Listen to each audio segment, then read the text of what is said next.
ركز معايا بقى في اللي جاي ده قوي. ايوه ركز معاه في اللي جاي ده قوي. انا لومت على حسين الشحات جمله وتفصيلا في هذه الكوره، يعني اللي هقوله اللي جاي ده مش عذر للشحات. محمد مجدي قفشه، هل من المفترض ان جمهور النادي الاهلي هيعيش مع محمد مجدي قفشه على لقطه القضيه ممكن؟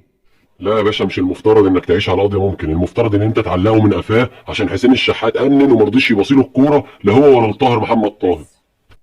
هل قفشه موجود في الاهلي ويؤدي مع الاهلي عشان بس جاب جول تاريخي في الزمالك؟ بس كده؟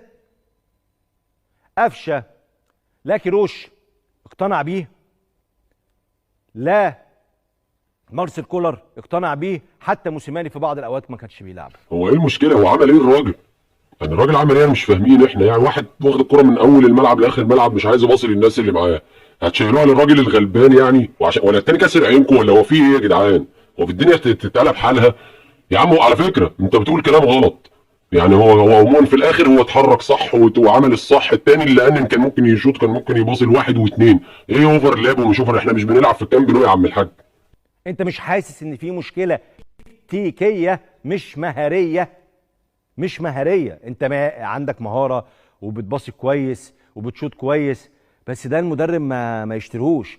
اقول لك انا بقى ليه المدربين الكبار الاجانب ما اعتمدوش على قفشه في اللقطه بتاعت حسين الشحات.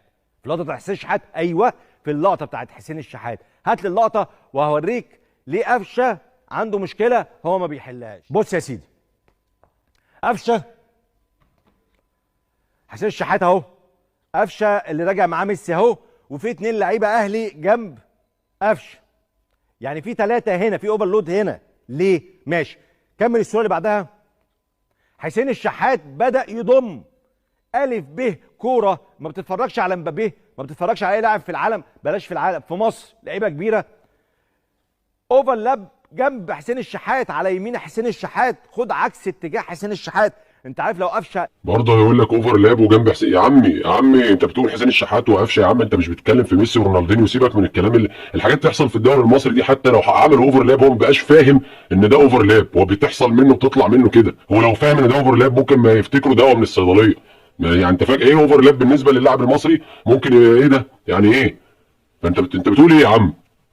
دخل عكس حسين الشحات. اللي هيحصل يا اما قفشه هياخد ليونيل ميسي معاه ويسيب الاثنين اللي وراه دول لوحدهم، يا اما قفشه هيروح لوحده هياخد المدافع اللي قدام حسين الشحات او هياخد عينه على الاقل، يا اما حسين المدافع دوت هيخش على حسين الشحات فقفشه يبقى لوحده ناحيه اليمين، يا اما قفشه ياخد الكوره ناحيه